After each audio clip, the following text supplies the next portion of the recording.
continuar. Hoje nós vamos estar refletindo sobre o Salmo 73. Salmo 73, Salmo de Asaf, e um salmo muito interessante, onde Asaf está muito preocupado porque ele acha que na vida dele não está acontecendo nada, e ele olha para o lado e vê o ímpio prosperando, ele vê o ímpio feliz, ou numa pseudo-felicidade, ele vê o ímpio, na sua visão, numa situação melhor do que a dele, mas dentro do texto ele vai aprender com Deus sobre uma verdadeira felicidade. Então o texto, o capítulo é um pouquinho grande, tem 28 versículos, mas nós vamos ler ele todo e vamos refletir algumas coisas importantes, interessantes acerca desse capítulo. Então, aqui na minha Bíblia, o título é: A prosperidade dos ímpios faz duvidar da justiça de Deus, mas o fim deles a demonstra. Verdadeiramente bom é Deus para com Israel, para com os limpos de coração. Quanto a mim, os meus pés quase que se desviaram. Pouco faltou para que escorregasse os meus passos, pois eu tinha inveja dos soberbos ao ver a prosperidade dos ímpios, porque não há apertos na sua morte, mas firme está a sua força. Não se acham em trabalhos como outra gente, nem são afligidos como outros homens. Pelo que a soberba os cerca como um colar, vestem-se de violência como de um adorno. Os olhos deles estão inchados de gordura, superabundam as imaginações do seu coração. São corrompidos e tratam maliciosamente de opressão, falam arrogantemente, erguem a sua boca contra os céus e a sua língua percorre a terra. Pelo que o seu povo volta aqui e águas de copo cheio se lhe espremem, e dizem: como o sabe Deus? Ou há conhecimento no Altíssimo? Eis que estes são ímpios e, todavia, estão sempre em segurança, e se lhes aumentam as riquezas. Na verdade, que em vão tenho purificado o meu coração e lavado as minhas mãos na inocência, pois todo dia tenho sido afligido e castigado cada manhã. Se eu disseste, também falarei assim: eis que ofenderia a geração dos teus filhos. Quando pensava em compreender isto, fiquei sobremodo perturbado, até que entrei no santuário de Deus, então entendi eu o fim deles. Certamente tu os puseste em lugares escorregadios, tu os lanças em destruição. Como caem na desolação quase num momento, ficam totalmente consumidos de terrores. Como faz com um sonho que acorda, assim, ó Senhor, quando acordares, desprezarás a aparência deles. Assim o meu coração se azedou e sinto picadas nos meus rins. Assim eu me embruteci e nada sabia, era como um animal perante ti. Todavia, estou de contínuo contigo. Tu me seguraste pela mão direita. Guiar-me-ás com o teu conselho e depois me receberás em glória. A quem tenho eu no céu, senão a ti? E na terra não há quem eu deseje além de ti. A minha carne e o meu coração desfalecem, mas Deus é a fortaleza do meu coração e a minha porção para sempre. Pois eis que os que se alongam de ti perecerão, e tu tens destruído todos aqueles que, apostatando, se desviam de ti. Mas para mim, bom é aproximar-se de Deus. Pus a minha confiança no Senhor Deus para anunciar todas as suas obras. Amém? Então nós temos aqui um Salmo de Asaf lindo, com uma série de momentos importantes nos quais nós vamos nos deter nesta noite. Asaf reconhecia a bondade de Deus, mas, segundo o verso 3, ele tinha inveja ao ver a prosperidade dos ímpios. A prosperidade dos ímpios incomodava Asaf. E assim como incomodava Asaf, incomoda muita gente cristã a olhar para o lado e ver pessoas que não têm nenhum compromisso com Deus, e aos nossos olhos, aos seus olhos, aos olhos carnais, nós pensamos que as pessoas estão melhores do que nós, estão prosperando, os seus sonhos prosperam, elas viajam, elas passeiam, elas têm dinheiro para comprar isso, comprar aquilo, fazem festas e tal, e às vezes a gente vive um apertado, vive com dificuldades, e aí olhando para os olhos carnais, a gente pensa que a gente está mal e eles estão bem. E Asaf sofreu isso. Asaf tinha inveja da prosperidade dos ímpios.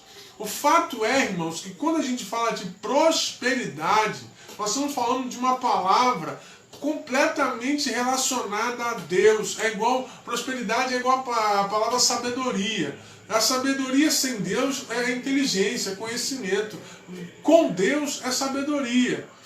Prosperidade também tem a ver com Deus. Fora de Deus é sorte, competência, mas prosperidade tem a ver com Deus, tem a ver com relacionamento com Deus. E Deus fala isso na sua palavra de forma clara. Então, Asaf, no verso 3, reconhece que Deus é bom, mas ele se incomoda com a prosperidade dos ímpios. No verso 4 e verso 5, Asaf está iludido. Isso é muito importante porque muita gente se ilude com o sucesso, entre aspas, dos ímpios.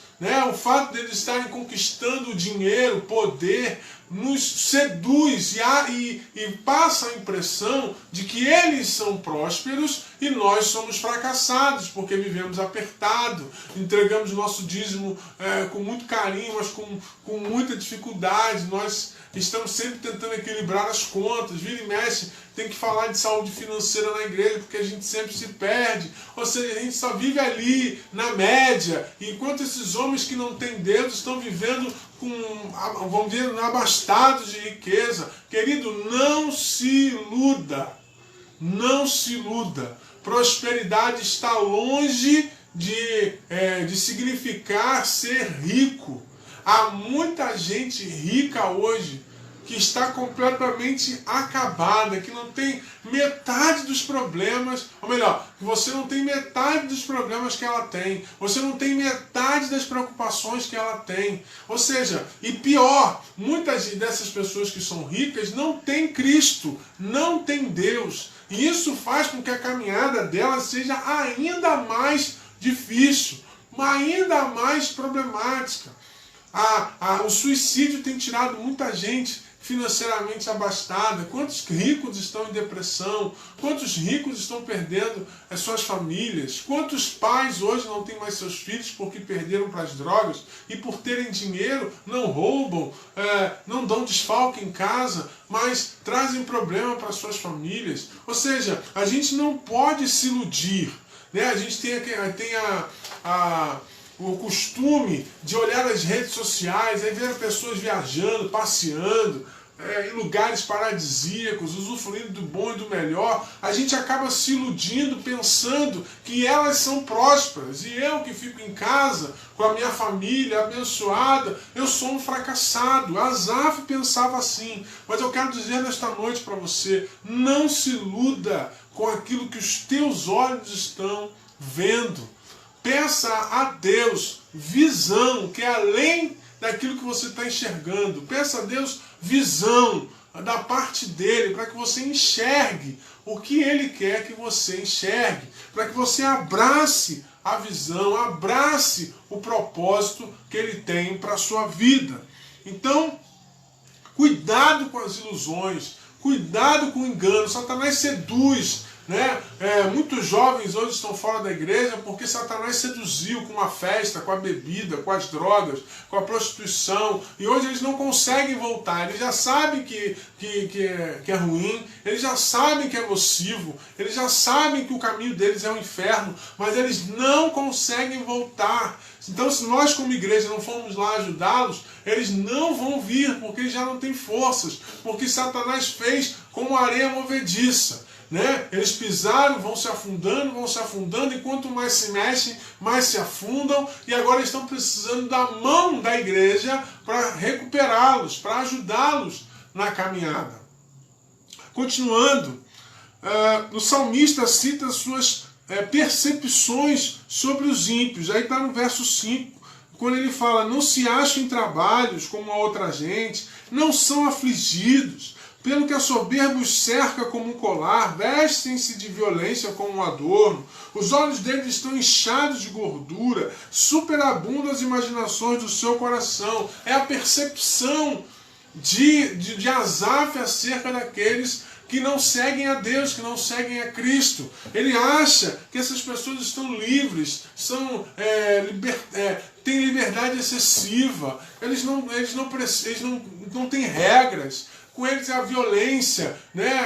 Come solta, andam com malícia, tem a mulher que quiser, tem o homem que quiser, tem a viagem que quiser, a companhia que quiser. Então, Asaf está olhando todo esse quadro e está analisando os ímpios, né? Analisando os ímpios.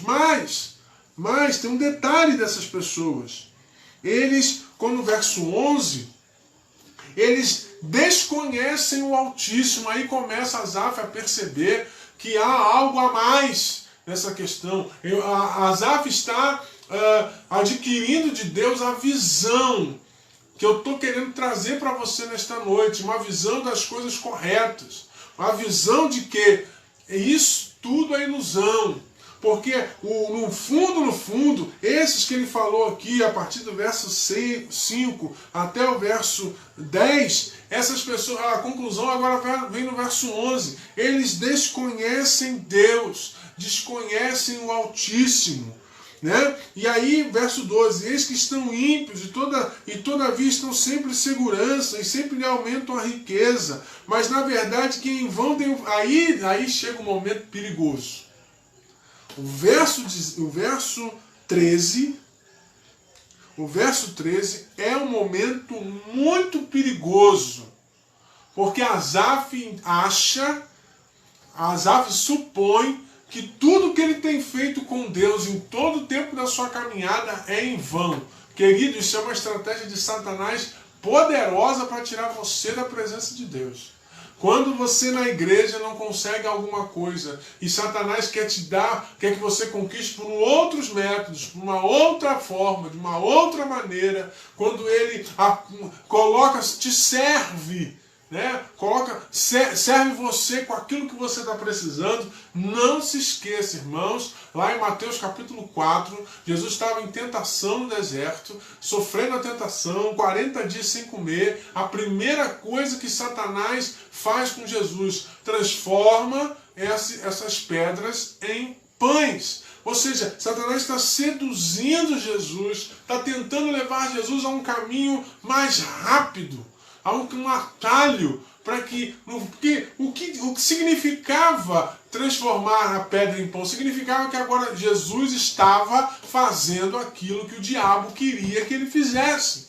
Então, cuidado com isso. Essa estratégia de Satanás é muito perigosa. Asaf pensou no texto: na verdade, que em vão tenho purificado meu coração e lavado as minhas mãos na inocência. Assim como Asaf pensou assim, dessa maneira, muita gente pensa assim: o que adianta ser cristão? O que adianta estar na presença de Deus? Eu não tenho visto nada, eu não tenho recebido nada, eu não tenho...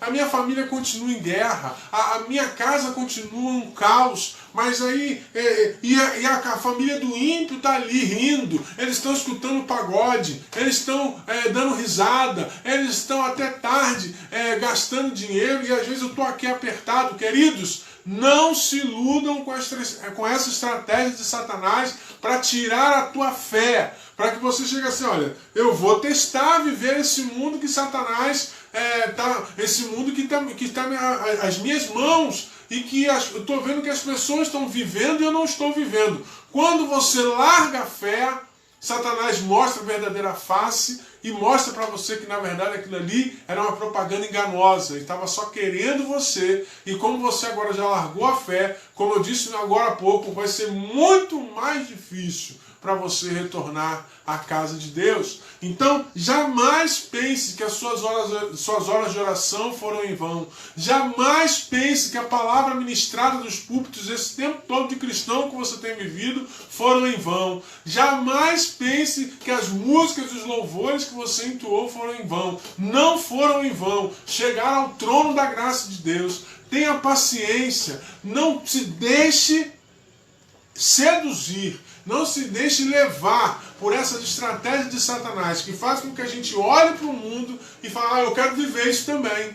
Eu quero viver isso. Eu na igreja não consigo viver isso. Eu vou viver o que ele está vivendo. Quando você percebe, você já está impregnado, você já está completamente seduzido, você já não tem mais força para voltar. Primeira coisa que Satanás nos faz quando a gente toma essa decisão é tirar as nossas forças que nos fariam voltar.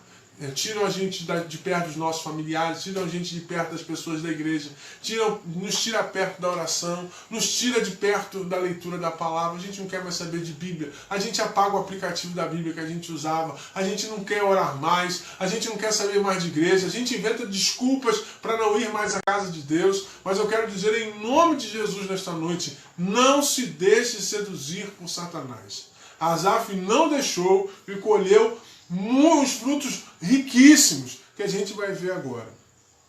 Olha o verso 14 ele falando, pois todo dia tenho sido eu afligido e castigado cada manhã. Se eu dissesse também falarei assim, eis que ofenderia a geração dos teus filhos. Mas aí, o que aconteceu? Asaf olhou isso, olhou os ímpios e olhou a sua vida e começou a comparar. E aí o verso 16 ele diz que ficou o quê? Perturbado.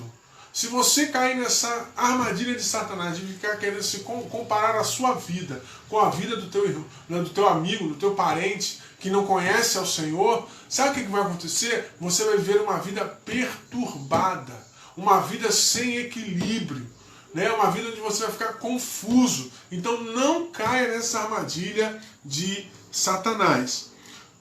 O Senhor, ele esclarece, olha o verso 17, até que entrei no santuário de Deus, então entendi o fim deles. É na casa de Deus que a tua vida é esclarecida. É na casa de Deus que Deus ministra sobre os nossos corações e ali nós encontramos esclarecimento. É na casa de Deus, é na presença do Altíssimo que a gente encontra clareza das nossas vidas, para as nossas vidas. Se há uma fé, se vamos dizer assim, vamos colocar assim, eu não considero o cristianismo uma religião, mas um estilo de vida. Mas vamos colocar assim, se tem uma religião, uma fé que é clara, transparente, é a fé em Cristo Jesus. Então, é na casa de Deus, é na presença de Deus que há esclarecimento. E aí, Asaf vira o jogo e ele começa a perceber. O verso 18, certamente verso 17, até que entrei no santuário de Deus, então entendi o fim deles. Entendi o fim deles. Qual é o fim deles? Verso 18, eles estão em lugares escorregadios. E aí eu venho para aquele texto de Jesus em Mateus capítulo 7, o verso 24 até o verso 27. Mateus capítulo 4, Mateus capítulo 7, que eu falei 4 até agora há pouco. Mateus capítulo 7. Pastor, quando é que eu tenho as minhas bases sólidas? Quando é que a minha base é firme? Aí eu vou te dizer aqui o texto de Mateus capítulo 7, de 24 a 27. Todo aquele que, pois, escuta as minhas palavras e as pratica, Assemelhá-lo-ei a um homem prudente que edificou a sua casa sobre a rocha. Veio chuvas e correram rios e sopraram ventos e combateram aquela casa e não caiu, porque estava edificada sobre a rocha. Mas aquele que ouve as minhas palavras e as não cumpre, compará-lo-ei a um homem insensato que edificou a sua casa sobre a areia, um lugar escorregadio, um lugar sem firmeza. E desceu a chuva, e correram rios, e sopraram ventos, e combateram aquela casa, e caiu, e foi grande a sua queda. Para que eu possa evitar lugares escorregadios, eu preciso estar alicerçado na palavra de Deus, naquilo que Cristo me mostra na sua palavra e aquilo que Ele fala no meu coração através da sua palavra, ou na minha devocional, ou numa palavra do pastor, ou numa palavra de alguém, numa canção, aonde eu percebo que tem Deus falando comigo, ou naturalmente através do Espírito Santo, quando Ele fala comigo e eu faço aquilo que Ele coloca no meu coração, eu estou alicerçando a minha vida na rocha, não é em lugares escorregadios. Continuando para a gente poder terminar, verso 19, como caem na desolação quase no momento, ficam totalmente consumidos, ou seja, a queda deles é instantânea, a queda deles é em tempo recorde. Como faz com o sonho com que acorda, assim, ó Senhor, quando acordares, desprezarás a aparência deles. Às vezes a gente tem sonhos que a gente não se lembra, a gente só sabe que a gente sonhou. Então o salmista está falando essa analogia. Assim como você acorda e não lembra do que sonhou, Deus não vai se lembrar da aparência deles. Óbvio que é uma figura de linguagem, Deus conhece a todos, né? Assim o meu coração se azedou e sinto picadas dos meus rins. Assim me embruteci e nada sabia, era como animal perante ti, né? Quando ele não tinha Deus olhando, né, para ele. Todavia estou de contínuo contigo. Olha só como já mudou. Todavia estou de contínuo contigo. Tu me seguraste pela mão direita. Tu vai me guiar pelo teu conselho e depois me receberás em glória. A quem tenho eu no céu além de ti? E quem há na terra que eu deseje além de ti? É até uma canção que a gente já cantou muito em nossas igrejas. O terror toma conta da vida daqueles que estão longe de Deus. O Senhor não os conhece, está lá no verso 20. E aí o salmista, a partir desse texto aqui do verso 23, ele começa a se consertar com Deus, da cólera, da maldade, dos pensamentos ruins que habitaram no coração dele durante a comparação com a vida dos ímpios. Não temos ninguém além do Senhor, no verso 25. O verso 26, o Senhor é a minha força, a minha carne e meu coração desfalecem, mas Deus é a fortaleza do meu coração e a minha porção para sempre. E para fechar, no verso 28, confie no Senhor e não será abalado. Mas para mim, bom é aproximar-se de Deus, pus a minha confiança no Senhor Deus para anunciar todas as suas obras. Amém, queridos? Então, fica essa frase para você no final: confie no Senhor e você jamais será abalado. A prosperidade, ela tem a ver com relacionamento com Deus, assim como a sabedoria. Você pode ter o dinheiro que for, ou você pode ter dinheiro nenhum, mas se você estiver em Deus, você alcança a prosperidade. A prosperidade bíblica. Qual é a prosperidade bíblica, pastor? A prosperidade bíblica está lá no Salmo 128. Salmo 128, Salmo 1, né? A quem não anda segundo o conselho dos ímpios, não se detém no caminho dos pecadores, não se assenta na roda dos escarnecedores, tem prazer na lei do Senhor, medita nela de dia e de noite. E no verso 3 é o resultado de quem é próspero, né? Pois será como a árvore plantada junto a ribeiros de águas, a qual dá o seu fruto na estação própria, e cujas folhas não caem.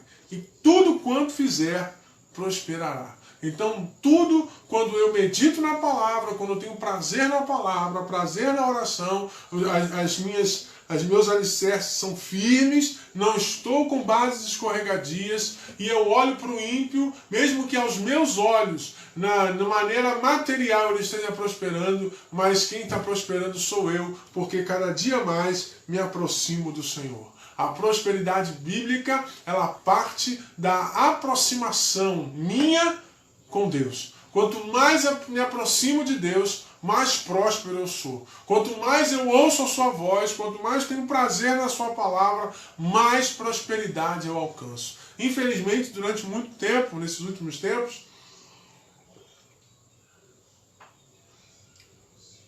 deturparam o sentido da prosperidade. Fizeram a teologia da prosperidade. Prosperidade é bíblica, prosperidade tem a ver com a palavra de Deus, mas colocaram um outro viés, colocaram um sentimento de culpa, colocaram falta de fé, jogaram a culpa no povo, como se Deus fosse...